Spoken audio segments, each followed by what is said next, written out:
if you would like to learn the most annoying opening against d4, the Benoni Gambit, you have come to the right place. And for those who are wondering, the Benoni Gambit is where we play the move b5, with the idea that after cb5 we go a6 and open up the queenside files, so that eventually we get the play with the rooks and the queen and the bishop all attacking the queenside. I'm Grandmaster Max Illingworth. I am the past Australian chess champion, a current chess grandmaster, high performance coach, and my mission is to help chess improvers like you to improve your chess as simply and as effectively as possible in the time that you have for chess. Now, we kind of see a typical position here. We're going to go for a King's Indian style setup. And White's move of bishop e3 is not the best one, but it will kind of show us what Black is aiming for. Now, if you're a more advanced player, I will say at the move a4, and trying to basically put the knight on a b5 is a very annoying approach for Black, which you may choose to avoid with an approach like, say, delaying bishop takes a6, or alternatively going for a Blumenfeld-style e6. But if those are topics that interest you, well, it's a better topic for another video. This one's definitely going to be aimed more at like the average chess player in a sense. But after bishop e3, Black plays the move of knight to g4. Well done if you found this move. Actually, I want to share with you something called the TV concept, which is basically that the knight is blocking the view of the bishop right now, which if the knight was out of the way, the bishop has a very nice diagonal. But the idea is not just to clear the way for the bishop, but also if we're able to double up the white pawns and get rid of their bishop, that would obviously be very nice, right? Now, you might be wondering what happens if white just moves the bishop away. Like, is now knight just going to get kicked away? But on the one hand, that's also something we kind of want in a sense, because after queen b6, so hitting here, queen c2, rook fb8, and rook h to b1, so white is trying to defend against the pressure on the files with the pieces. The thing is, our knight kind of wants to go to e5 anyway, right? Because what happens is after knight e5 takes and takes, well, now our knight can either come in this way, or it can even become a real monster, like an octopus knight on d3, just like devouring and just seeing everything in the position. If you're enjoying this video so far, do make sure to leave a like and also to subscribe.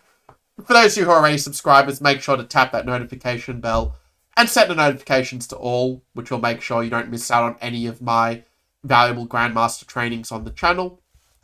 So yeah, after the move f4, again, f4 is kind of the move that forces Black to play a move he wants to play anyway.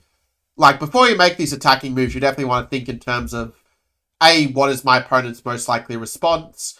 And B, like, am I just forcing them to play a move they want to play regardless? Because if White had gone for that thought process, he might have played a move like a4 and like tried to go for that blockade on the light squares to get some play.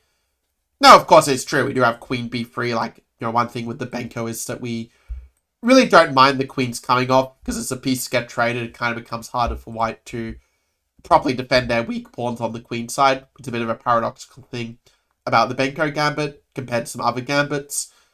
Still, the game also shows there are a lot of tactical tricks up Black's sleeve as well, because after f4, knight to c4, well, there is a very valid question of how do you deal with knight takes b2. White tries to defend it with bishop c1, but now Black plays queen a5. And Black's just got so much pressure, right? Like, the white rooks are completely stuck in because of the bishop. The white king is even a little bit open. And after White's move a3, it's here that Black has a really great move to get an absolutely wonderful position.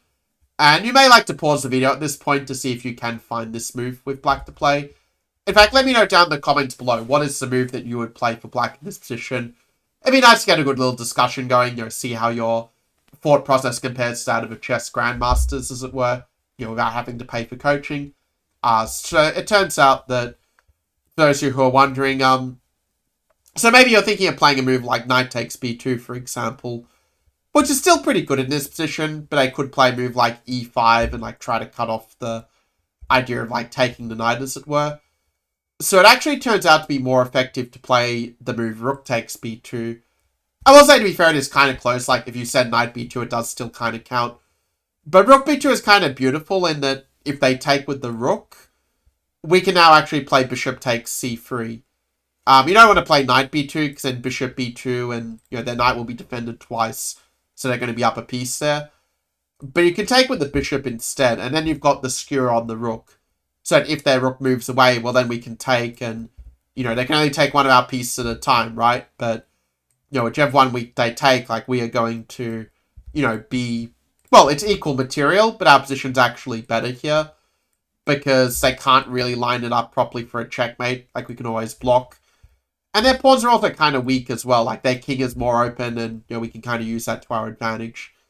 So, a bit of a complex explanation, but basically after rook b2, the other key point is that they can't play bishop b2, because then we just go knight e3, and we just fork king and queen, and, you know, white resigned in this example game here. So I hope that you enjoyed this little training. I actually picked up this one from a very nice loot chess study called 20 Middle Game Principles. I felt it would be kind of cool to share the ideas here as well for those who maybe are not familiar with the, you know, the public loot chess study feature, as it were.